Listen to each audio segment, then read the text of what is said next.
Piero? Oo, ikaw.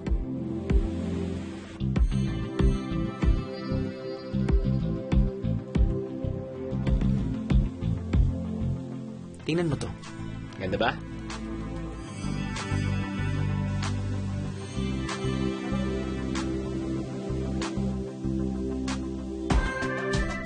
Hindi lang lugar na to ang maganda sa Pilipinas. Marami pa, biyeros.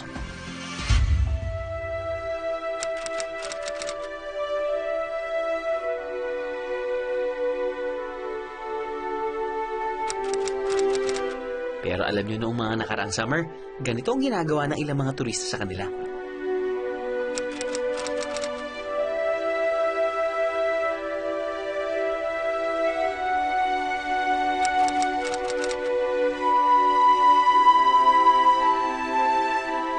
May mga nakakapansin na rin na tila nagbabago na sila.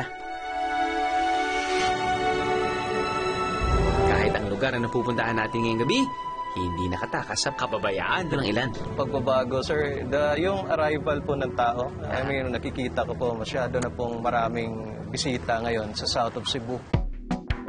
Nakakalungkot, di ba? Huwag kang mag-alala. May panahon pa to be a hero.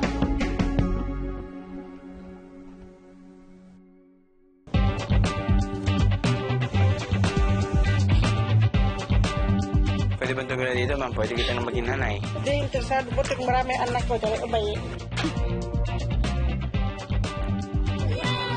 Sigurado ko kayo na hindi nyo kami dinadaya, no? Hindi. Okay.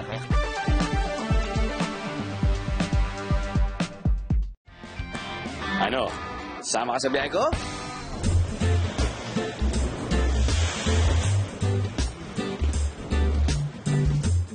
Mahuhulog talagang yung loob sa bayan ng Oslob.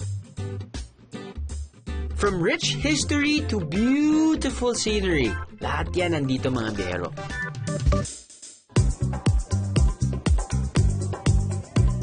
Now, sakay muna tayo ng habal-habal. Pagkatapos ng 5-minute ride mula sa city proper, here we are at Tumalog Falls.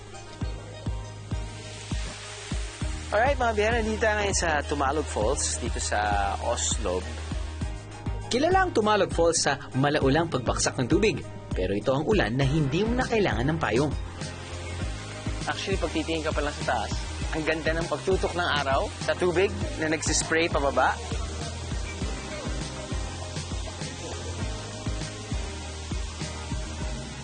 Tapos nakikita nyo rin yung birds. It's actually a nice sight to see.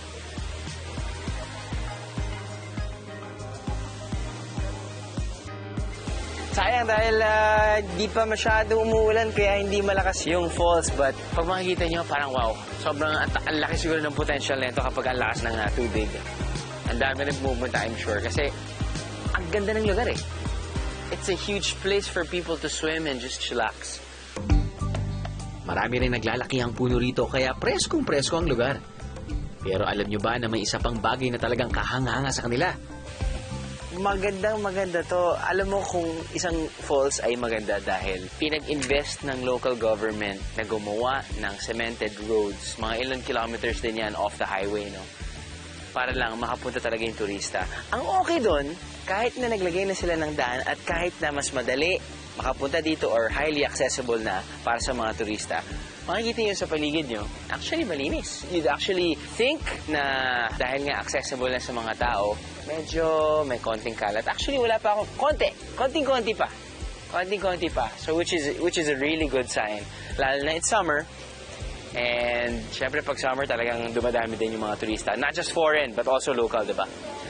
But anywho, speaking of cleanliness, and speaking of being a viajero, diba, kapag tayo nagta-travel, kapag meron tayong pinupuntahan ng magandang lugar, always keep in mind that yung pagpunta nyo doon, maganda, leave it that way. So if ever man, meron kayong dadalhin na chichirya, meron kayong dadalhin na whatever plastic na i-consume nyo yung laman, tapos nun iniisip nyong itapon somewhere, siguro pwede nyo na lang dalhin sa bag nyo, and then probably throw it in a, more appropriate area. Talagang masarap mamasyal sa lugar ng bukod sa maganda na, malinis pa. 2 thumbs up! Hindi lang sa Oslo merong magagandang falls. Sa bayan ng Sambuan, makikita ang Aginid Falls. Isang multi-tier falls na madalas puntahan ng mga adrenaline junkies tulad ko. Gusto niyo bang malaman kung bakit? Bah, mamaya makikita niyo. So let's go! Magsisimula ang ating adventure sa isang easy walk kung saan madadaanan ang Tangobo River. Dito, malaya tayong magpa-picture-picture with our Mother Nature. Idol niyo ba si Spider-Man? Well, here's the chance to prove it habang umaakyat sa mga batong ito. Unti-unti ko nang nararamdaman ang adrenaline rush dahil kailangan salubungin ang rumaragasang tubig.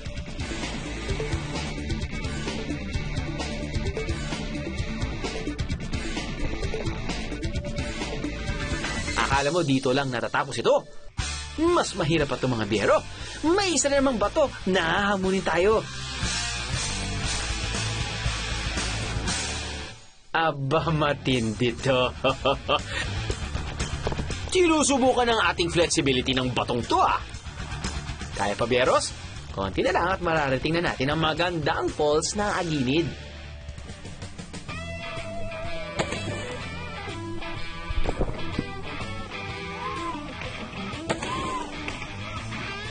Tampis out here and there.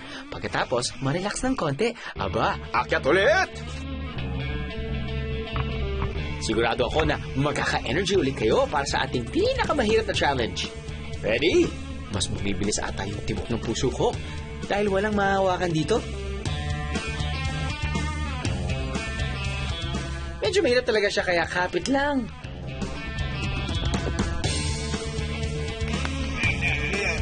This one. Lakas. Oh!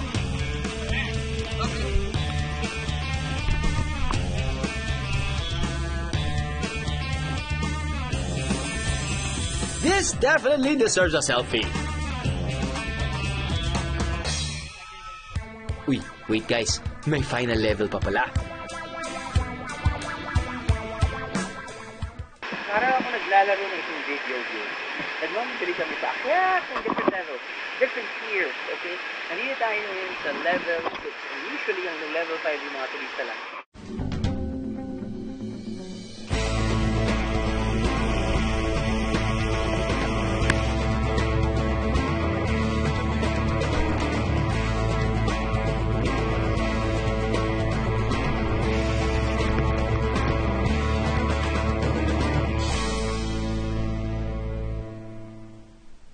After 30 to 45 minutes of walking, ito na ang sumalubong sa akin.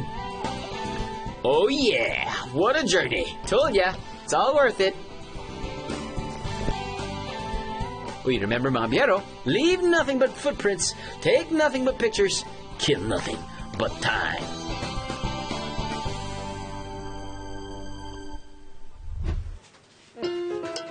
Nakatikim na ba kayo ng 40? Uy, 40 years old na biskwit ha. Parang cookie na may matamis na loob sa loob. Ano? Sama ka sa biyahe ko? Ano? Sama ka sa biyahe ko?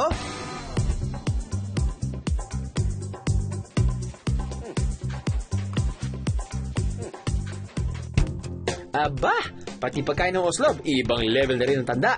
Nakatikim na ba kayo ng 40? Uy, 40 years old na biskwit ha. Ang recipe ay mula sa Spanish era. Parang cookie na may matamis na loob sa loob. Subo kayo. Ito naman,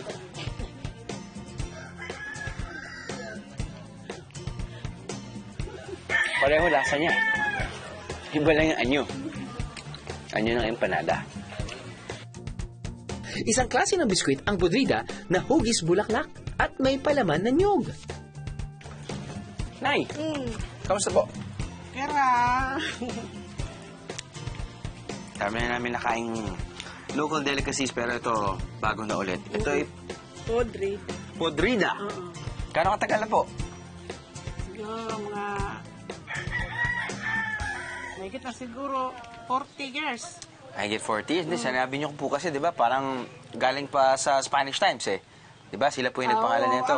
Sa akin lang, sunod ko. Magluto lang sila dito pag na-espesyal na okasyon. Bakit na Kasi yung sa una, mga matanda sa una, yung mga tao sa una, ayaw nang magastos. Okay. Oh. Dahil magastos to.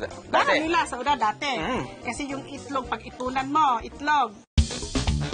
Mabusisi ang paggawa nito at kadalasan ito hinahanda ng mga mayaman. Tapos kailan niyo po sinaserve to? Kailan niyo po niluluto? Kailan niyo po binibenta? Yung pagdida, siniserve lang yung pagpista. Pista. O pag may okasyon, kahit kung gusto mo. O Pwede. may okasyon, o kaya mag-birthday, o kung gusto mong magluto ng ganyan, pwede. Lasa niya cookie. So, ano po yung mga sangkap na ginamit niyo dito? Itlog, Itlog. harina, asukal, saka yung butter, Okay. saka yung oil, Tapos yung loob, niyog. niyog, Tamis. niluluto, yan tinatawag ng bukayo. Ayun. Pero ngayon, hindi natin kailangan maging mayaman para makakain ng pudrida. Magkano binibenta? Free lang, yung halimbawa dito, may kasalan tayo gusto maglutong ganyan, marunong, may makasalan. Pero pag sa labas po, magkano niyo po 5 peso each. 5 pesos each? Ngayon, ako na nagluluto araw, binibinta ko na. Ngayon, makikita na to araw-araw. Ayan.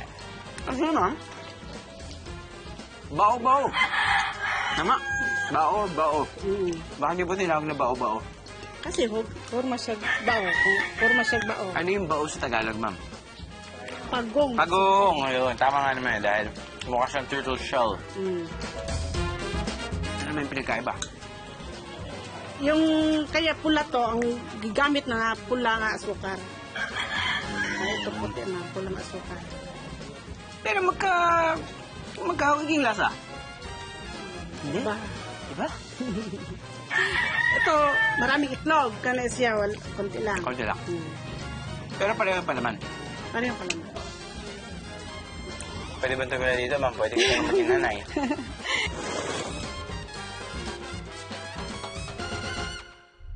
Let's get ready to rumble! Bakit kaya umulan ng maraming bato sa lugar na to?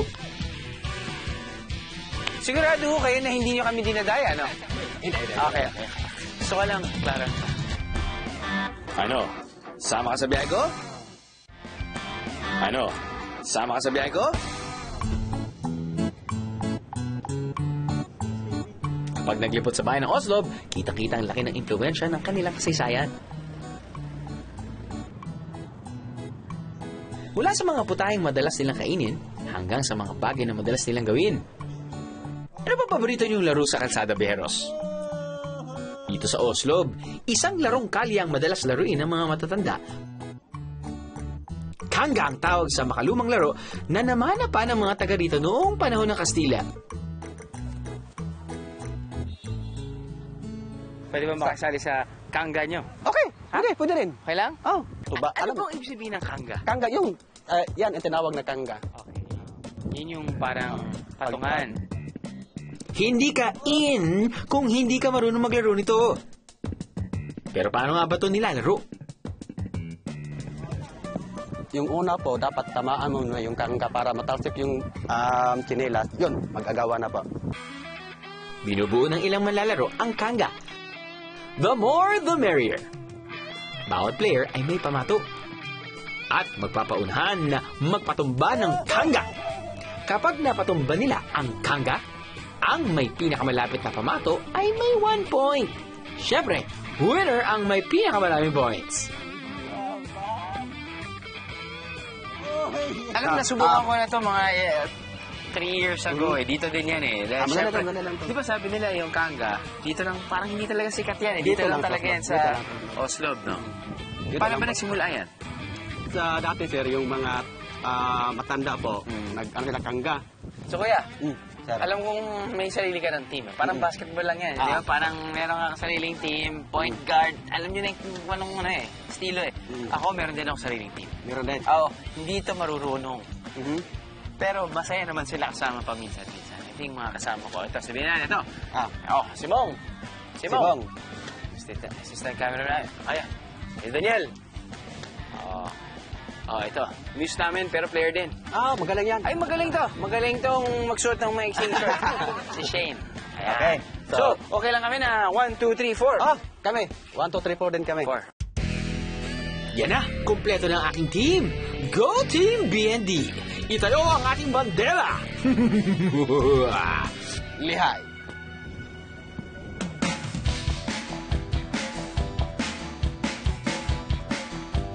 Kami naman. Sige po.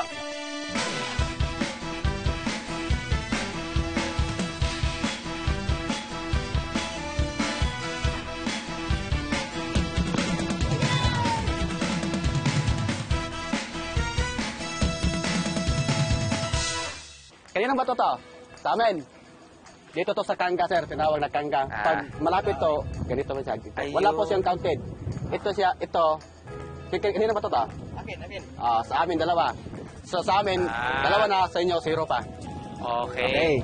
Sigurado ko kayo na hindi nyo kami dinadaya, no? Hindi. Okay. Gusto ko lang, Clara naman.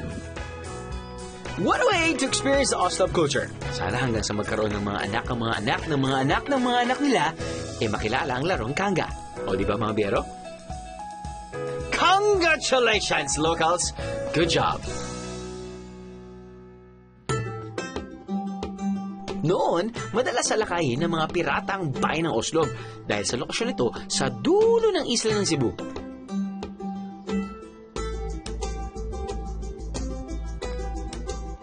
Kaya malaki ang naging impluwensya nito sa mga lugar na pwede mong pasyalan. Para ka nag-time travel pabalik sa Spanish era sa dami ng historical sites dito.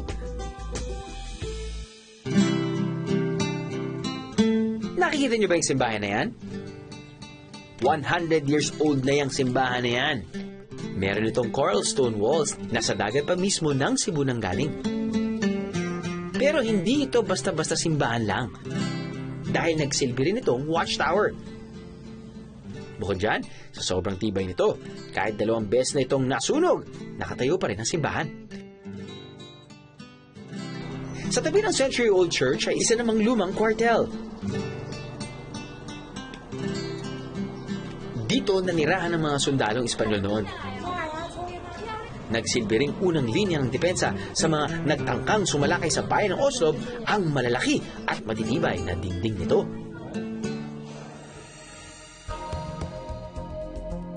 Bukod sa historical tourist spots, isa ang whale shark watching sa mga pinupuntahan ng mga turista sa Oslob.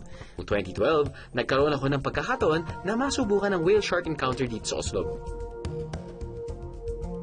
So, gigil na gigil kami makakita at makapag-experience ka ng malaking isda, which is yung mga butanding nga.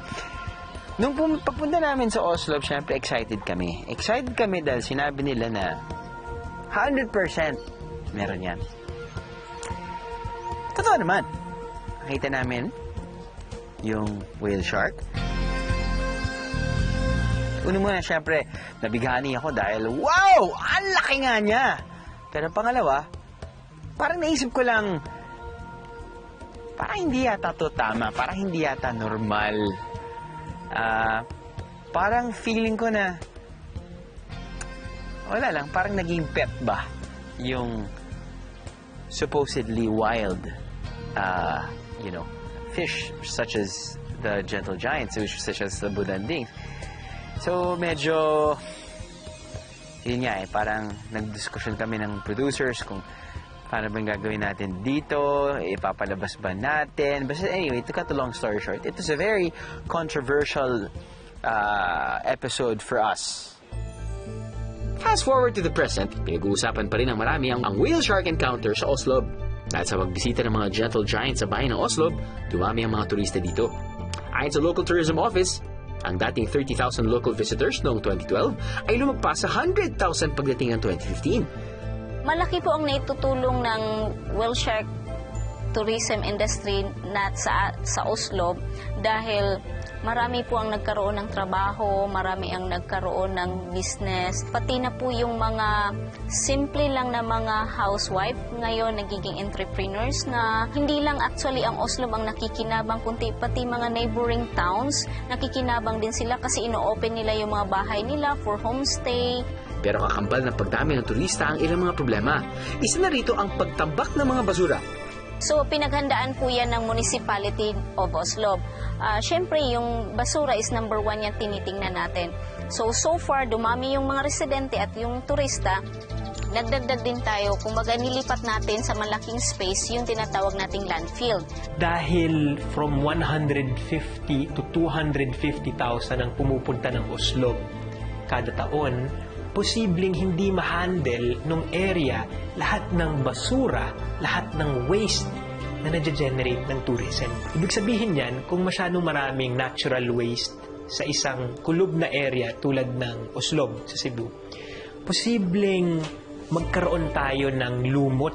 Ito yung outbreak ng algae, which is brought about by too many nutrients in an area. So, posible ma-alter natin yung buong ecosystem. At dahil ang mga coral reef naturally nutrient poor, baka mamatay ang coral reef dahil lang sa dami ng turista. Pero may ilang mga grupo na nag-aalala na maaring maging negatibo rin ang epekto ng pagdami ng turista sa kinaroroonan ng whale sharks. Ayon sa Worldwide Fund for Nature na mahigit 40 years nang layunin ang pagprotekta sa ating kalikasan, may natural na kilos o behavior ang mga butanding. Sakaling masanay daw na tumigil sa isang lugar lang ang mga butanding, pwedeng tumigil ang kanilang paglaki. Sila ay highly migratory. Ibig sabihin, way of life nila is that they go from one part to the other na malayo, thousands of kilometers or hundreds of kilometers para makumpleto nila yung kanilang life cycle. Ayon sa Municipal Tourism Head ng Oslo, sinisikap nilang gawing ligtas ang mga whale shark encounter hindi lang para sa mga turista, kundi para na rin sa mga butanding mismo. Unang-una, dahil binigyan po natin ng time limit po na para hanggang kailan lang siya pwedeng ma-interact ng tao. And besides, noon pa naman is lagi siyang lumapit na ng tao. Hindi naman to ginagawa natin na para lang gawing attraction, kundi sila, before pa talaga nagiging attraction, is sila na mismo yung lumapit sa atin. Pangalawa, mas lalo na silang napoprotektahan dahil sa education or information dissemination na ginagawa ng Oslo. Dahil bawat ng tao na pumupunta dito nila malalaman at mapapahalagahan na yung whale shark pala ay dapat pangalagaan at hindi patayin o kaya kunin yung fins. So mga bero, kung kayo'y dadayo sa Oslo to see the whale sharks, better remember these tips from the experts. Dahil na-associate ng mga butanding ang mga tao with food sapagkat pinapakain sila ng shrimp or uyap, lalapitan nila ang kahit anong bangka. Hindi naman po lahat ng boat doon ay tourist boats. So, posibleng mabangga sila. Pinaka-importante, huwag nating hawakan ng mga butanding sapagkat yung scales nila very rough, parang sandpaper, baka tayo masugatan at baka masanay sila na hinahawakan ng mga tao. Wild animals po sila. Nagiging tayo ang star. Tayong nagiging sentro ng ating mga trip. Kung wag nating kalimutan na ang star talaga ay ang mga butanding, we are sure na the whale sharks of Oslo will be there for many generations to come.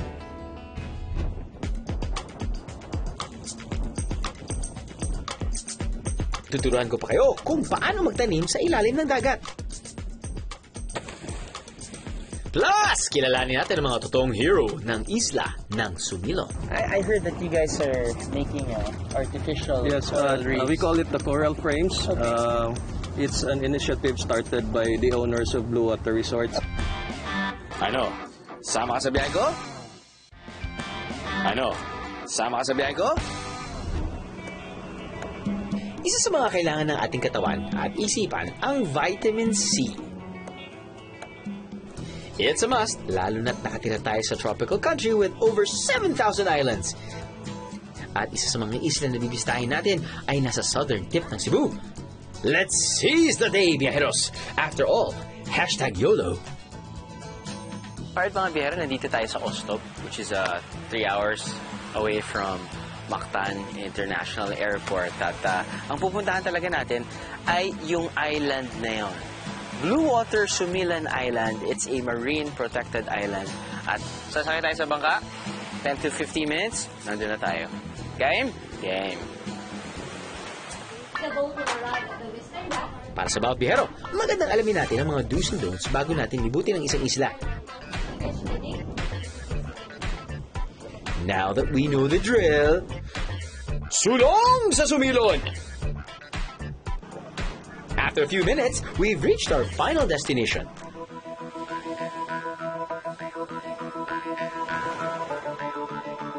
Ang ganda!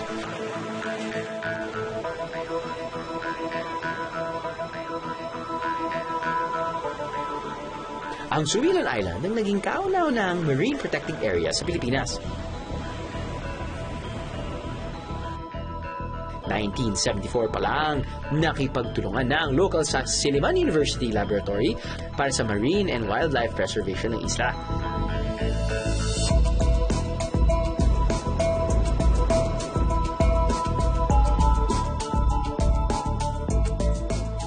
Pero hindi lang dito natatapos ang kanilang dedikasyon sa pangangalaga sa inang kalikasan.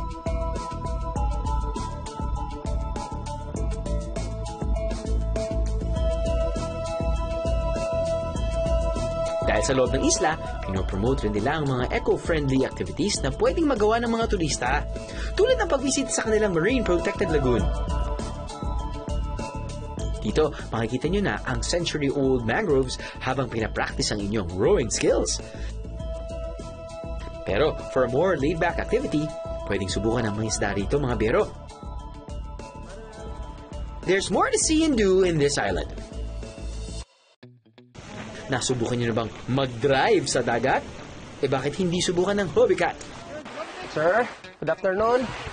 Tagal na akong nakasakay nito pero nakalimutan ko na kung paano nag-work, paano ba gumagana to? Kailangan muna ng training, tapos sasamahan namin sila doon na may kabisado sa Hobbycat.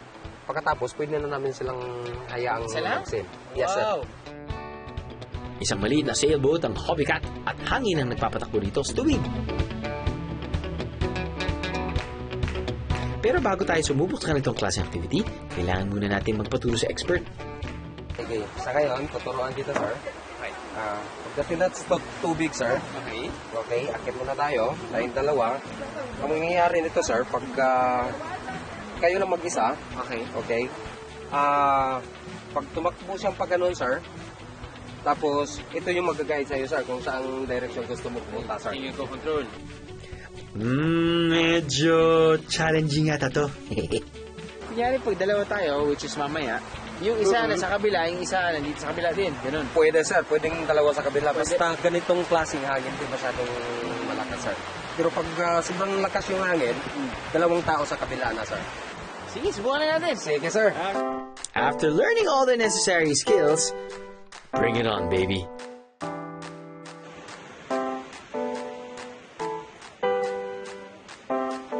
Parang lumulutang lang pala.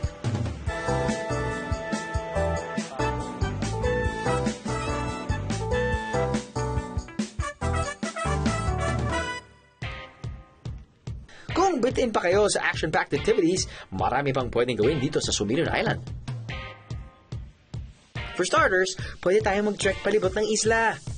Maraming historical landmarks ang pwedeng bistahin ng paikot sa isla. May bonus pa na magandang view. Pero kung mas gusto nyo ng mas makapigil activity, pwedeng mag-rock climbing sa kanilang cliffs. May dalawang paraan para masulit ang pagpunta sa Sumilon Island. Una, ang mag-day tour. Libot for the whole day ang gagawin sa isla.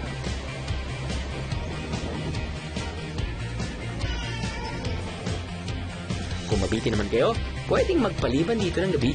May mga kwarto silang pwedeng matulugan. But for me, I want to be closer to Mother Nature. Kung minsan pag nagbabakasyon ako, naghahanap ako ng hotel na ang ganda ng kama, alam mo yun, ang ganda ng CR, tapos nun, basta all the amenities, it's within reach. Pero kung minsan, naghanap ako ng mga Chinese neighbors. Naghahanap ako ng, syempre, lahat naman tayo eh. Yung comfort ng hotel. Diba? Malinis yung kwarto, malinis yung banyo, air condition, sa loob ka, tapos nandyan yung 4-star, 5-star service na binibigay sa'yo ng hotel or resort, diba? Correct. Pero kung minsan, inaabol mo naman yung parang one with nature ka. Naririnig mo yung chirping ng birds. Kung minsan, naririnig mo yung alon. Diba? Hey, why not combine both? Dami. Galing nang nag-iisip ng glamping. Ano ba ang glamping? Ang glamping, or short for glamorous camping, ay isa sa makabagong type of accommodations dito sa bansa. It's simply camping in style.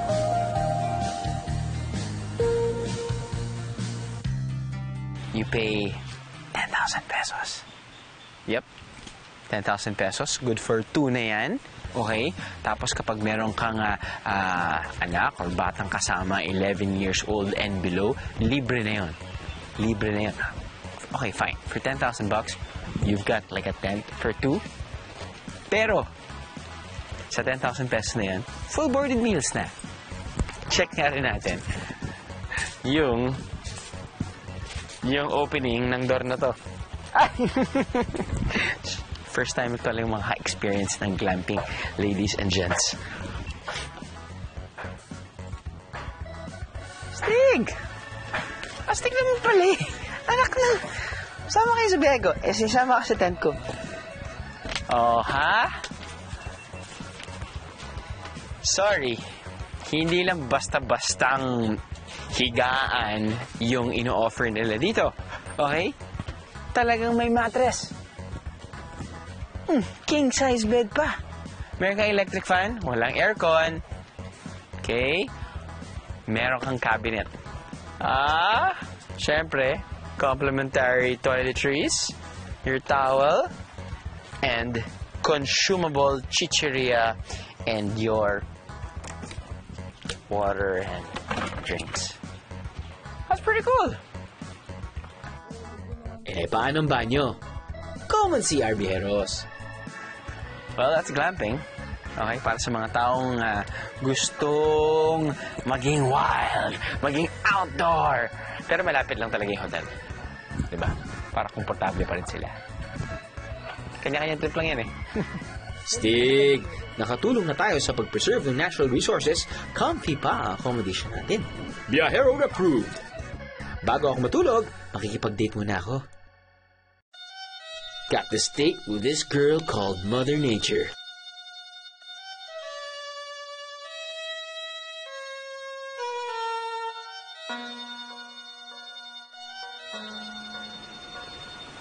A little over the ordinary food with a little over the ordinary way of presenting the food, but extraordinary ambience.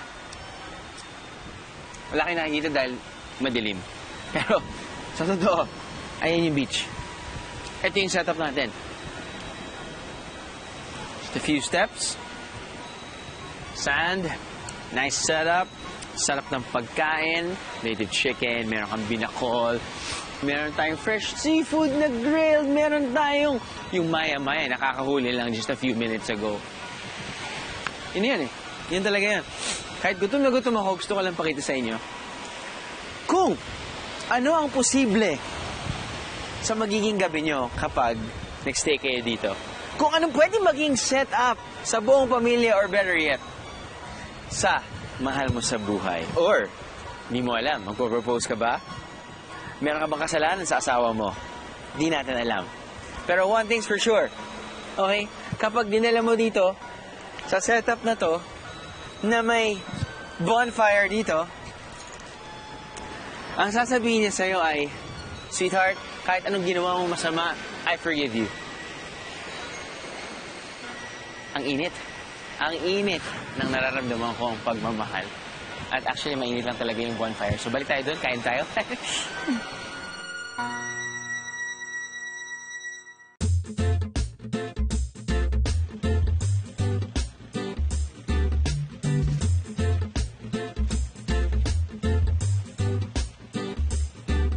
low tide perfect ang mag-swimming dito dahil kitang-kita ang 50-meter stretch ng fine white sand beach.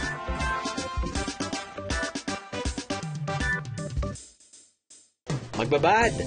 Kung ganito ba naman ang kalinaw ang tubig, yan talaga ang madalas na gagawin ng mga turista. Eh ba't di nyo nalang gawin sa ilalim ng dagat?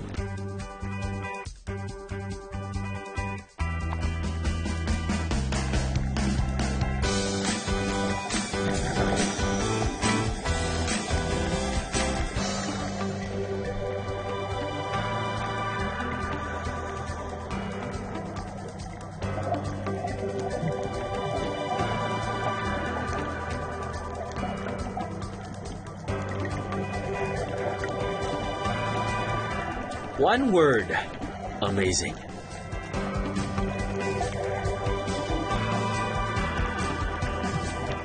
Para mas maging memorable ang underwater experience natin, pakisama naman tayo sa pagpapaganda rito.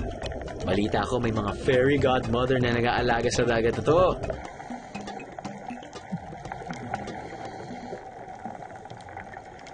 Noong 2012, tumama ang Super Typhoon Pablo sa Pilipinas. Sa lupit ng hagupit ng bagyong Pablo, hindi nakatakas ang isla ng Sumilon. Kaya halos masira ang lahat ng mga corals dito, mga biro. Medyo nasira po talaga yung coral gardens ng island. Yung isang side facing mainland Cebu. Just to, I guess, paint a clearer picture para sa mga biyaherong nanonood. Ano yung nakikita nyong kagandahan sa ilalim ng tubig? Ano yung mga isda na nakikita nyo? Well, there's a lot of tropical fish na nakikita nyo lang sa movies. I know people are familiar with Finding Nemo. Right, of course. Well, we've actually met those guys in person, so to speak. So, nakikita mo talaga yon for real doon sa ilalim. Iba yung feeling pag nakita mo yon. At lalo na, syempre pumupunta rin sila dito dahil maraming isda rin. Dahil may mga bahay sila dito, yung bahay ng corals. At kung yun nga yung sinasabi nyo, kapag nakita nyo medyo destroyed, wala na.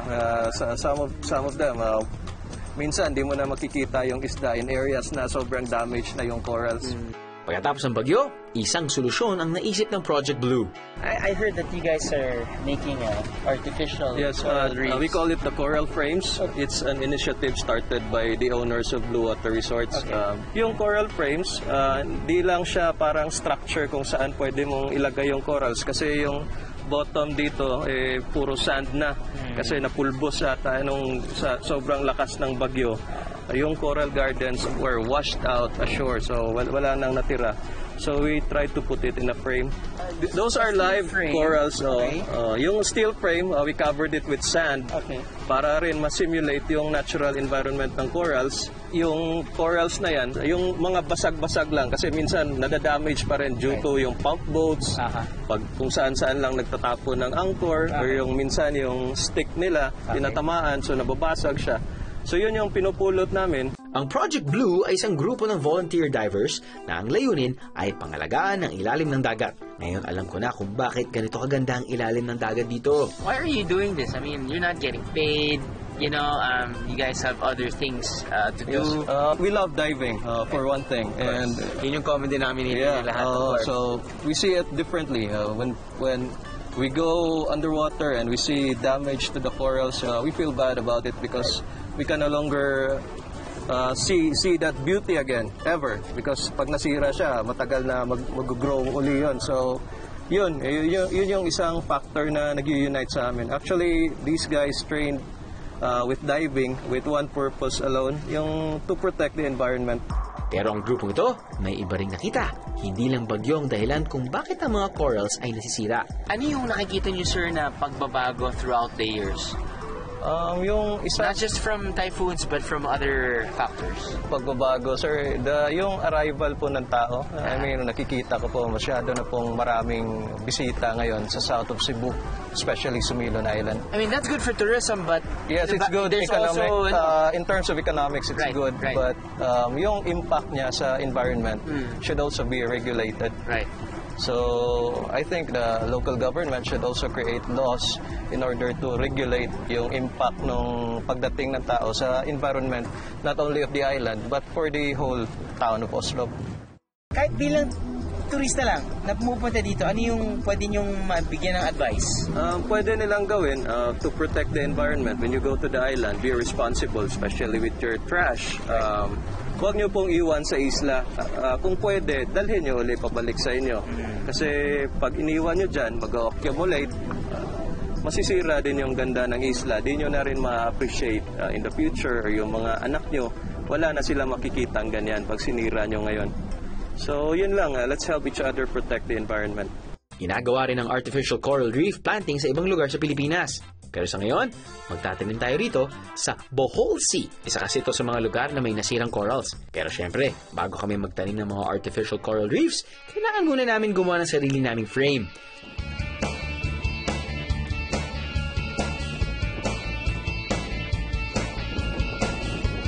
Tandaan, biheros, the key to planting an artificial reef is team effort. Buti lang nandito ang Project Blue para tulungan ako sa aking unang frame. After tightening the corals, time to bring this baby down.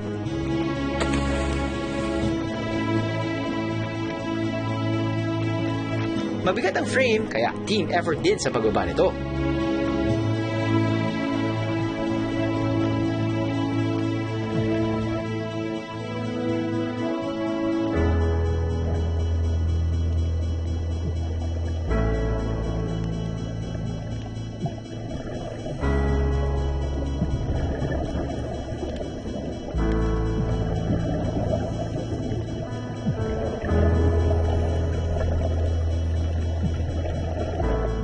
Ang sarap nga naman sa pakiramdam na makatulong sa restoration ng isang lugar. Now, I can't wait to go back after a few years and see the fruits of our labor.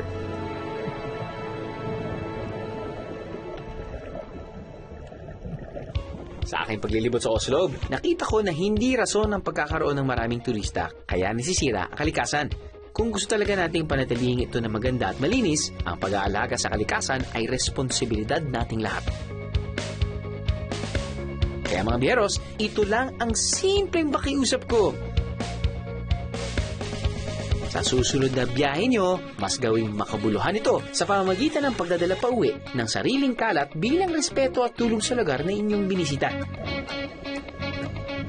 Dahil bilang biyahero, mas masarap sa pakiramdam na may naambag tayong kabutihan para sa ating pagbabalik ay may maabutan pa tayo. Be a hero, biyaheros!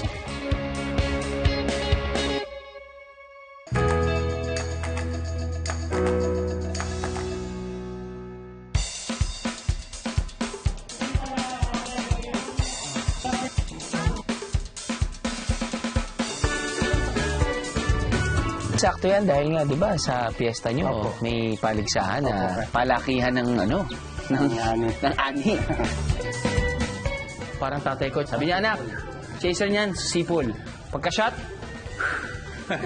smooth. Di po ba't pag nag-sunrise? Ayan.